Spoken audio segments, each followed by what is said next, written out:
All right, let's verify where we're supposed to be. And we will start. If you got your Bibles, you can go ahead and turn with us. We are going to be in Exodus chapter 11 tonight. And we're going to look at Exodus chapter 11 and get into chapter 12. Exodus 11 is not but 10 verses, so we're going to go beyond that. We're not going to finish Exodus 12 because Exodus 12 is about right between 50 and 60 verses. So that's why we're doing 11 and 12 together here to try to make these, try to balance these out so we can get them done the next week or two. If not three, like I said, I'm not making any promises. You know me, sometimes we get beyond even the couple of 10 verses may take us a while. All right, I think we're everywhere we're supposed to be. Let's go ahead and let's get sharing our text. As I said, we are in Exodus chapter 11, and we will get into Exodus 12. You remember last week we finished up the 9th plague. We finished up the plague of darkness, and we talked about what that possibly could have been, how that could have been something that was beyond just the dark.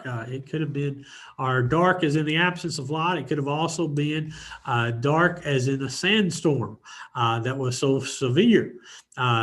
Now we get into chapter 11, and we see an interesting turn because up to this point, the plagues have been just really a couple of plagues per chapter. And even then, it's maybe 10, 15 verses at most. I really don't think many plagues took that long to describe. But yet this plague is significant. This plague is important because it's going to take 2 chapters for Moses and God to tell us about this plague and to also explain what this plague shows us and what this plague teaches us. In that this plague was a very important plague, not only for Israel or for Egypt, but also for Israel, because it's going to have a tie into it that's going to affect Israel for the rest of their existence and even to modern day. So let's start in Exodus 11, verse 1, and let's get started with talking about what we see. It says, the Lord said to Moses, yet one plague more I will bring upon Pharaoh and upon Egypt. Afterward, he will let you go from here. When he lets you go, he will drive you away completely. Speak now in the hearing of the people, and that they ask every man of his neighbor and every woman of her neighbor for silver and gold jewelry. And the Lord gave the people favor in the sight of the Egyptians. Moreover, the man Moses was very great in the land of Egypt, in the sight of Pharaoh's servants, and in the sight of all the people.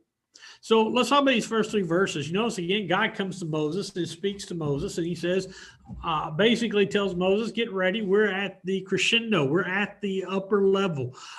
This is the climax of the story. We're going to send one more plague. There's going to be one more plague that's going to come upon Pharaoh and upon Egypt. And after this plague, he's going to tell you to go. And notice he says, not only will he let you go, he's going to drive you away.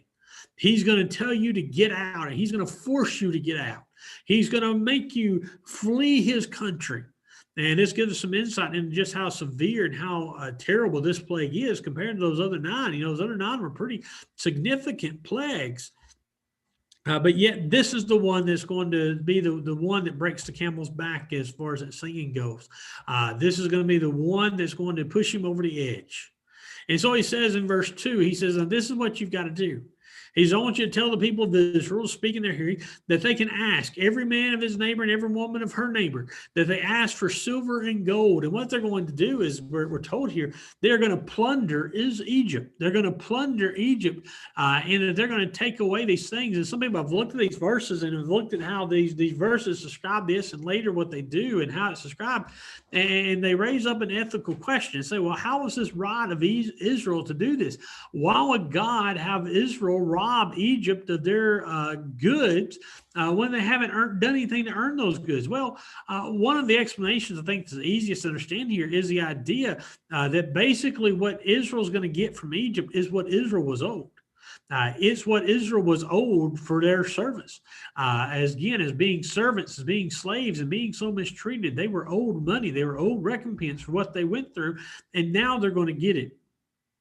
And so God tells them to ask their neighbors. Their neighbors are going to give them this money. And the reason they're going to give them the gold and the silver and the jewelry is because they're going to give them whatever it takes to get them out quicker. Whatever it takes to get rid of these Israelites, whatever it takes to get them away from the land, to get their land free from these people who are causing so much trouble. That's what they're going to do. And then notice verse 3, God says, or it says that God gave the people favor. The people of Egypt looked upon the Israelites favorably. They looked at them not with contempt, not down upon them, but favorably to see. And I think part of this is tied to in that they can see their God. They've seen their God act. They've seen their God take initiative. And not only that, they've seen their God's spokesman take a role.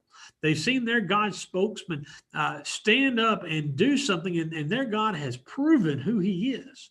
And that's sort of what we see here when it says that the Lord gave the favor inside that. Not only did he give favor of the people, but he gave favor of Moses himself, how Moses himself was very great in the land of Egypt. And then you notice in the side of Pharaoh's servants and the side of the people, Moses was looked very highly upon by both Pharaoh and by his servants. Again, that servants not as in his slaves, but as his officials, and also in the sight of all the people. All of Egypt had heard by this time. Again, remember, these plagues took place most likely over a year period, or close to a year period. And word had gotten around and news spread of who was the source. Who was the one responsible for all these plagues? And this is what we see Moses getting the credit for. And so Moses was a man who is held in very high esteem. And so we go from there to verse 4. So Moses said, and some have thought that we'll talk about that in a second. Verse 4, so Moses said, thus says the Lord, about midnight I will go out in the midst of Egypt, and every firstborn in the land of Egypt shall die. From the firstborn of Pharaoh who sits on his throne, even to the firstborn of the slave girl who is behind the handmill, and all the firstborn of the cattle. There shall be a great cry throughout all the land of Egypt, such as there has never been, nor will there be again. But not a dog shall growl against any of the people of Israel, either man or beast, that you may know that the Lord makes a distinction between Egypt and Israel. And all these your servants shall come down to me and bow down to me, saying, get out, you and all the people who follow you. And after that, I will go out. And he went out from Pharaoh in hot anger. Then the Lord said to Moses, Pharaoh will not listen to you, that my wonders may be multiplied in the land of Egypt. Moses and Aaron did all these wonders before Pharaoh, and the Lord hardened Pharaoh's heart, and he did not let the people of Israel go out of his land. So notice what happens here. What I was going to say a minute ago is most people think that what happens in these verses is this is sort of a continuation of chapter 10. Because remember at the end of chapter 10, when Moses and Pharaoh got through talking, they both said, remember Pharaoh tells Moses, I never want to see your face again. And Moses says, you'll never see my face again. Well, most people think that what happens is that this story is so intertwined, but yet the author wants to break these plagues into individual sections, that these words of Moses take place before the last few verses of chapter 10. This is probably what sets off Pharaoh and sets off Moses, because you'll notice in verse 8, that when Moses leaves, it says he leaves in hot anger. He leaves upset. And we saw that at the end of chapter 10, that Moses was upset when he left Pharaoh. So this was taking place before Pharaoh and Moses had their head-to-head of saying, you'll never see me again. And so God speaks to Moses. And so Moses speaks again to Pharaoh, And what's interesting about this plague and this description of the plague is that this is one of the few times, and I think maybe the only time, that the order of how this plague occurred is reversed. Usually, we see God say to Moses, Moses, you go tell Pharaoh this. And then the next verse, after he gets through telling what to say, the next verse, it says Pharaoh did this in response.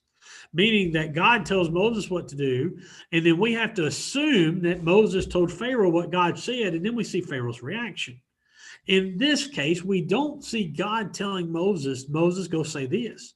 Instead, we pick up in the middle. We see Moses at Pharaoh. And this is an interesting, again, there's no theological significance, no huge ordeal about this, but it's just a change of the order. Where instead of God speaking to Moses, we go straight to Moses speaking to Pharaoh. And again, the same implication as theirs has been for these other 9 plagues is that what Moses says is what God has already instructed him to say. He's telling Pharaoh what God has told him, what Pharaoh needs to know. And so Moses tells Pharaoh, this is what's going to happen. The Lord says this. This is God's word. And then notice the timestamp. Notice every one of these plagues that God warned Pharaoh about, he gave a timestamp. Most of them he said tomorrow, tomorrow, tomorrow, tomorrow, tomorrow this will happen. Here he says about midnight. At about midnight, this is going to happen. At about midnight, I will go out into the middle of Egypt, in the midst of Egypt. He's going to go throughout all of Egypt. And he says here he's going to kill the firstborn in the land of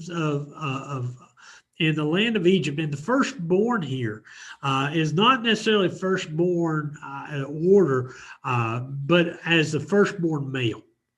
There is that implication. This is the firstborn male.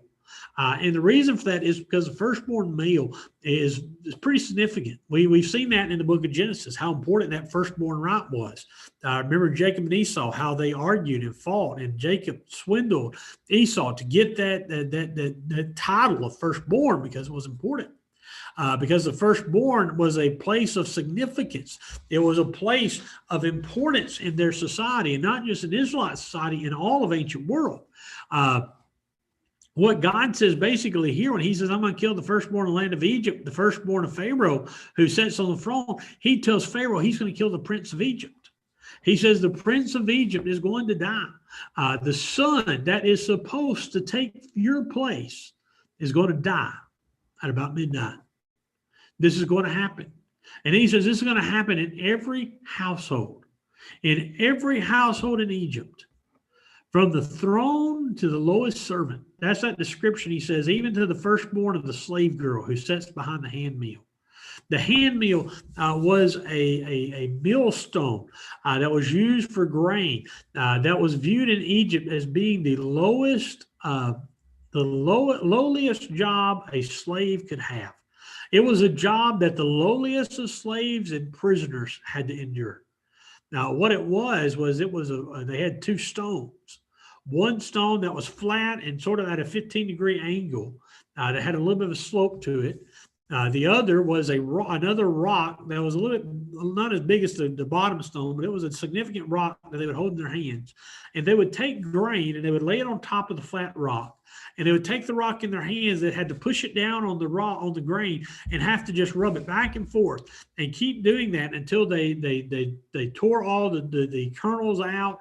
The wheat was there, and they mashed the wheat up, and that rock on the bottom was slanted so that when they got all the kernels out and they got the wheat out, that it would roll down at the bottom and create a little heap at the bottom of that stone. And then at the end of the day, they would collect that heap. It was a very tedious job, a very hard job. And again, only the lowest of the slaves did it. And here God says that this is going to happen from the top of Egypt to the bottom. Now, later, he's going to describe this and say it from the Pharaoh all the way down to the man in the prison. Again, a way of describing from the highest of society to the lowest. Every household is going to experience this loss. And then, not only that, notice the end of verse 5, all the firstborn of the cattle. All the cattle are going to die. And again, the idea here, the word here, cattle, is not our word cattle. When we talk about cattle, we talk about bulls and heifers or cows, what we would say. However, in the Hebrew, the word here for cattle is every kind of animal, every kind of domesticated animal they would use. So this would include donkeys, this would include camels, the goats, the sheep, any animal they had that they raised that was their livestock. The firstborn of that livestock was going to die. And so there's going to be this great loss in Egypt. And he knows verse 6, there should be a great cry throughout all the land of Egypt, such as there has never been, nor will there ever be again. He says that Egypt is going to be put in such a spot, in such a horrible position, that all you're going to hear out of Egypt is the cries of the people. You're going to hear how sad, and every household is going to be affected by this. Every household is going to be hit. Every household is going to suffer. And this is going to be what I'm going to do. And then he says, but here's what you're going to know. In verse 7, not a dog shall growl against any of my people or any of the people of Israel. What he's basically telling them here is that what's going to happen is Egypt's going to be crying. Egypt's going to be moaning. Egypt's going to be upset. And they're going to let Israel go. And when they do, that there's not going to be a dog that barks at them. There's only going to be a dog. And think about that. This is a significant thing. That phrase is something we may not pay attention to. But when you think about what God's promise here is that these 1.5 to 2 million people with their livestock and their possessions, when they start out of Egypt, you know how dogs are. Dogs have a fit when somebody drives by. Imagine having 2 million people walking by. But God says those dogs are not going to bark. They're not going to make a sound. And again, this is done to prove who God is. And to prove that God's behind this. And again, you notice he says that you can know that the Lord makes a distinction between Egypt and Israel. That you can know this isn't just some random thing that's hitting all of Egypt, but this is a precise, dedicated plague just for your people, just as these others have been. And then you notice what Moses says in verse 8, and all your servants shall come down to me and bow down to me. Those servants were told in verse 3 who were held Moses in high esteem. Those servants who have told Pharaoh what to do, who've already told Pharaoh, let them go, get them out of here. Don't you see what they're doing? He says they're going to come and they're going to bow down before me. And they're going to beg me to get out. They're going to beg me and all that are with me to leave. And he says after that happens, he says, I will go out. I will leave. And then you notice again, he went out from Pharaoh in hot anger. I think what happens here is this is what transpires. It leads to Pharaoh's upset, and Pharaoh's telling Moses, I'll never call you again. You'll never see my face again. And Moses saying, you're right, I'll never come back. You'll never see me again. I think this happens to lead to that. I think that's what we're seeing here, this hot anger, this fierceness with how they leave. And then you notice verse 9, God tells Moses, I know what I told you. I know what you're doing. I know what all you're preparing for, but know one thing for sure. Know one more fact. Notice, they will not listen. Pharaoh won't listen to you. Pharaoh won't listen. He won't change his mind. He says, my wonders may be multiplied in the land of Egypt. He says, Pharaoh's not going to respond to you. Pharaoh's not going to listen. He's going to have to take this plague before he responds. Now, there's one of the interesting thing about this warning that's odd. I told you it was different because usually we have God telling Moses what to say, and then I have to assume that he says it to Pharaoh, and we see Pharaoh's reaction. Another thing that's missing in this plague is there's no if. There is no if. And all the other warnings that Moses has given Pharaoh, Moses gave him the warning, if you don't let us go, this is going to happen. Pharaoh, you've got a choice. God says, let my people go. If not, this plague is coming. And Pharaoh always said no. In this plague, in this warning, Moses doesn't say if. Moses doesn't give Pharaoh a chance, but he says this plague's coming. And then in verse 10 of chapter 11, we see a summation verse. A summation of all that God has done before, and Moses and Aaron have done before. Notice Moses and Aaron did all these wonders before Pharaoh.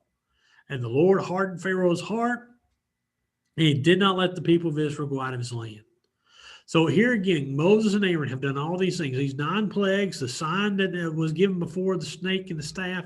All these things were done to try to show Pharaoh who God was.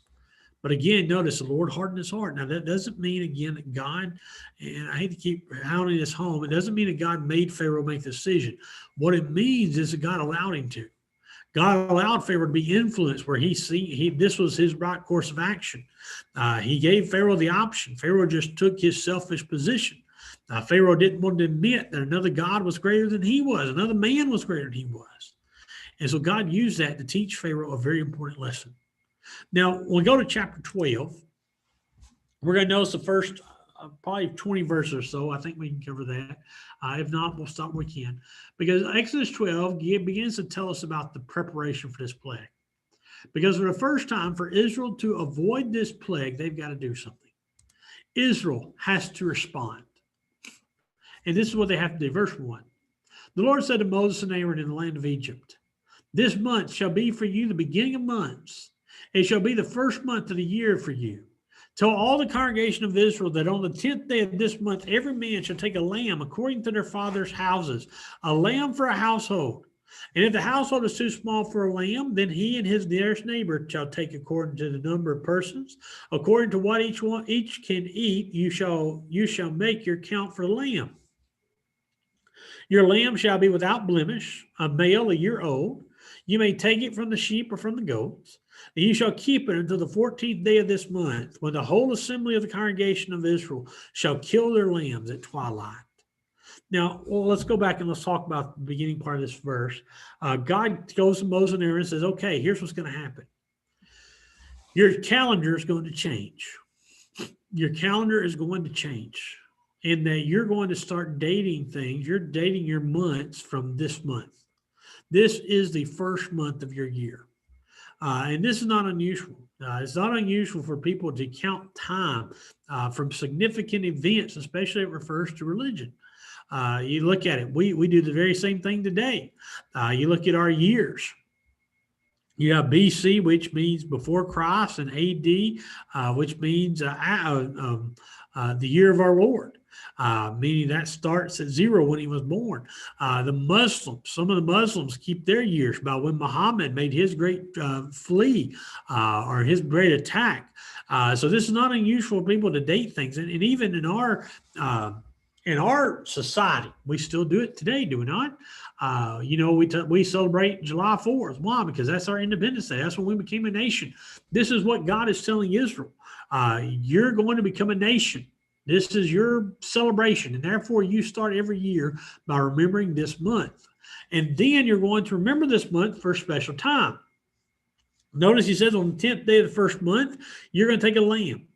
Each man's going to take a lamb according to his household, and they're going to take this lamb that they're going to offer. Now, again, he says, if the house is too small for a whole lamb, find you a neighbor that has another small neighbor, and you share a lamb. The idea here is that they don't waste food. They don't waste what's going to be provided. But they find a lamb depending on the size of their household. Then verse 5, your lamb shall be without blemish, meaning it can't be lame, can't be deaf, can't be blind, nothing that you wouldn't consider the best of the best. God has to do this stipulation because you know how men are. If you tell them we got to offer an animal for sacrifice, and they've got an animal out in the field that's lame or blind or have some health issues, they're going to go take that lame animal. It's going to die anyway and offer it to their God. That's what people have done throughout history.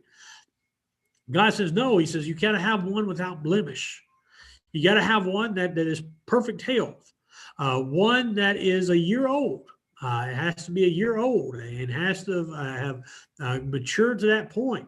And again, you can take it from the sheep or from the goats. Again, the word, and this is sort of a confusing thing because if you look at the first few verses, the word lamb is used over and over again. Now, you should take a lamb, but then he says it could be a lamb or a goat, a sheep or a goat, or a lamb or a kid. But the word in Hebrew of lamb refers to either a young goat or a young sheep. So God says you're going to take it on the 10th day, set it aside. You're going to keep it for 4 days. On the 14th day, everybody in Israel is going to gather together. And you're going to come together, and when it becomes dark, when it becomes dusk, you're going to kill the lambs. You're going to take the lamb, they're going to cut its throat, and then they're going to fix it. They're going to kill the lamb at twilight. We're going to see what they're going to do next, verse 7. Then they shall take some of the blood and put it on the 2 doorposts and the lintel of the houses in which they eat. They shall eat the flesh that night, roasted on the fire. With unleavened bread and bitter herbs they shall eat it. Do not eat any of it raw or boiled in water, but roasted, its head with its legs and its inner parts. And you shall let none of it remain until morning. Anything that remains until morning you shall burn. So God gives very specific instructions. He says, what you're going to do is you're going to take the lamb, you're going to carry it to this designated spot, you're going to slaughter it, and when they slaughtered the lambs for sacrifice, they slit its throat. And then they're going to take the blood that comes out of that lamb as it dies, And they're going to go and they're going to take their doorpost. They're going to take the hyssop and they're going to put it on their doorpost. They're going to put it on both sides and on the top. And this is going to be a sign to God. And this is going to be something they're called to do for time to be. They're going to do this to signify what they're doing. And then God says that you're going to eat that night. You're going to take this lamb. Now, notice what he says. This lamb is going to be roasted. Let's skip down to verse 9. God says you're not eat it raw. That's one of the laws of Israel is going to be later. It's not going to eat anything with blood in it. But he says don't eat it raw. Don't boil it. But instead, you're going to roast it. And what's interesting about it is he says basically you're going to roast it whole. Typically, when you roast an animal, you remove its head, you remove its limbs and parts of it you don't want. Here, they're going to roast the whole thing. The head, the legs, the inner parts. And again, this is very unusual because usually you take that inner part out. But this has significance. This was a sacrifice that was given to God. Basically, what they're doing is they're giving a substitute sacrifice for their firstborn. The lamb is taking the place of their firstborn children or firstborn male. And so he says, you're going to take it, you're going to eat it. Now go back to verse 8, you're going to eat the flesh. You're going to eat that lamb that night. You're going to eat it with unleavened bread. Bread has not been allowed to rise, and bitter herbs. There are certain herbs that were listed in certain Jewish documents about what they're to eat. But these were to remind them of the bitterness of the Passover, bitterness of their time in Egypt. And so what God's doing is he's establishing a yearly meal. They're going to do this, and they're going to eat the lamb. They're going to eat the bread that's not been leavened to remind them of the swiftness, the quickness they had to flee Egypt. And the bitter herbs are to remind them of the bitter circumstances they had while they were there. And then God says you're going to eat it that night, and anything that remains in the morning, he says you're going to burn it up. You're going to destroy it. Nothing's going to be remain. And that's the part of the sacrifice that God's going to tell them to do. So God tells them about how to eat the lamb, how to prepare it. So he tells them a certain day, certain time, how they're going to offer this lamb, then what they're supposed to do with it, and what they're supposed to eat with it.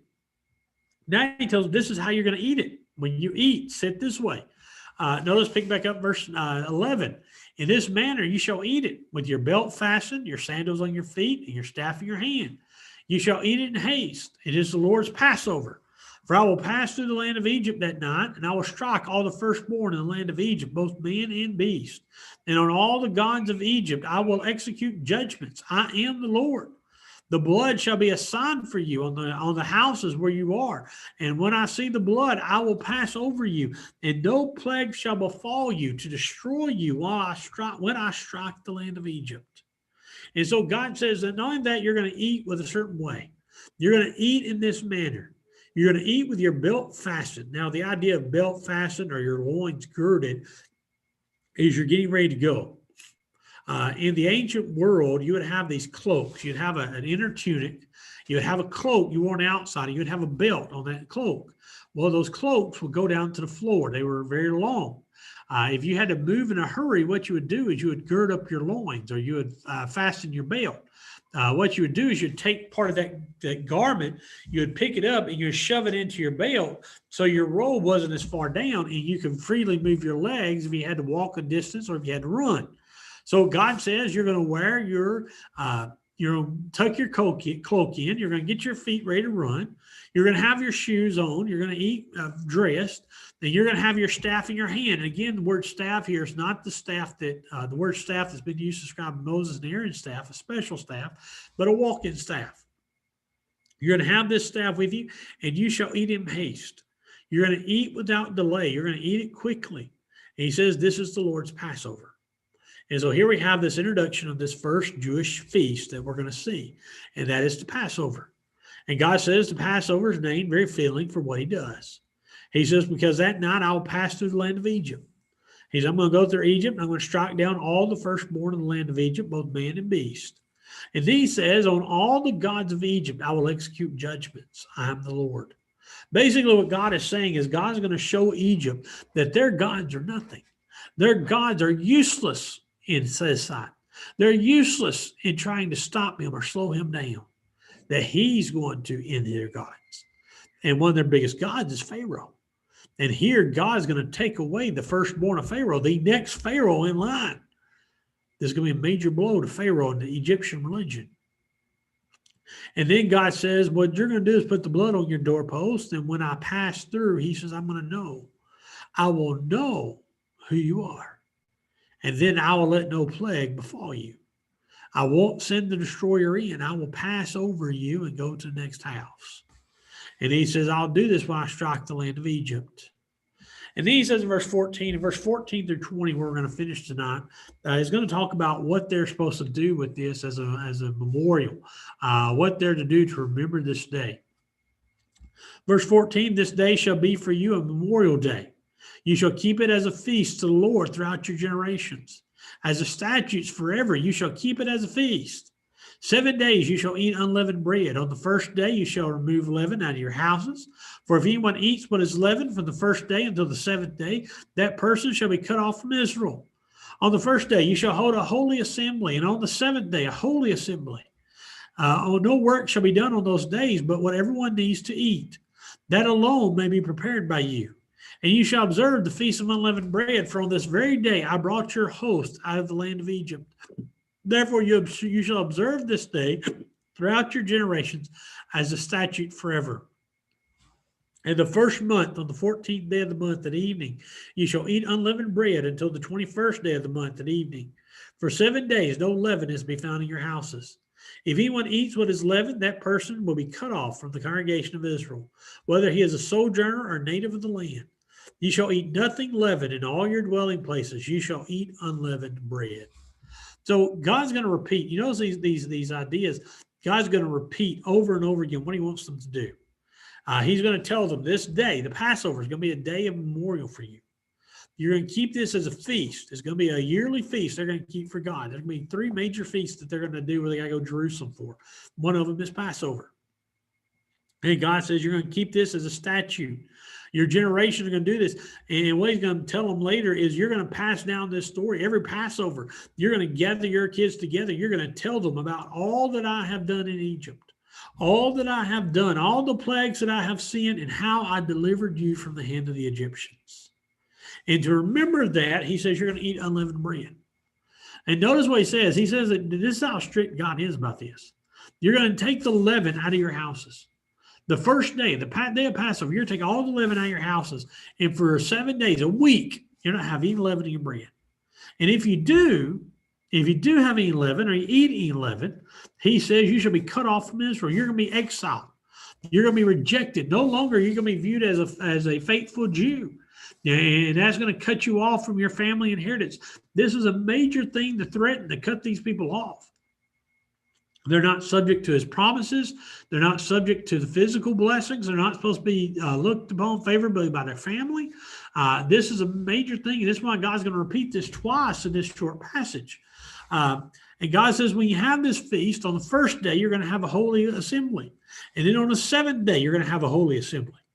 Basically, you're going to have a Sabbath, a substitute Sabbath, if you will, on the first day and the last day. And on those days, no work shall be done on those special holy days. The only thing you're allowed to do is cook. The only thing you're allowed to do is cook what needs to be eaten. That's it. Nothing else. No work. You're supposed to take a break. And then you notice he says, you shall observe the feast of unleavened bread. For this is the day I brought your host out of the land of Egypt. It's very interesting. He says, I brought your host out. The word host is a word for armies. He says, I brought your army out of Egypt. Now, that's very odd that God would describe Israel as an army, because Israel has no training, has no preparation to be an army, but it's going to be an army because they're going to go into another land. They're going to go into a foreign land of Canaan. They're going to have to fight for their land. They're going to have to fight for their possession. And God says, I'm going to bring your army out. I'm going to lead them out of the land of Egypt, and we're going to take them into the land of Canaan. And you know it says, you shall observe this day throughout your generations as a statute forever. And then you notice again, he tells them, reiterates this. And these verses are really just rehash of what he said here. Again, the first month, 14th day, you're going to start the Feast of Unleavened Bread. And you're going to eat unleavened bread to the 21st day of the month and evening. And for 7 days, no leaven is to be found in your house. And then notice this one. He said, there's leaven that's found, or anybody eats leaven, that person be cut off. And then notice whether he is a sojourner or a native, whether he is a Jew who is born a Jew and has been a Jew, or whether he's a visitor, whether he's someone who's come and joined Israel later, someone who's converted to Judaism. If they don't keep this feast, he says, cut them off. Do away with them, because this is how important this feast is. And then again, he reminds them and emphasizes, you shall eat nothing leavened in all your dwelling places. You shall eat unleavened bread. He says, this is going to be a feast that we're going to do as a memorial. And it's going to be a memorial of what God has done for you. Because you see, this 10th plague is going to be a major one. It's going to be a major plague because it's the first plague that's going to have widespread death. Some of the other plagues had a little bit of death here and there, but nothing major, nothing as widespread as this one. The highest from Egypt to the lowest is going to be affected by this plague. And God says, because you're getting out of this plague, because you're being passed over, he said, this is what you've got to do to remember it.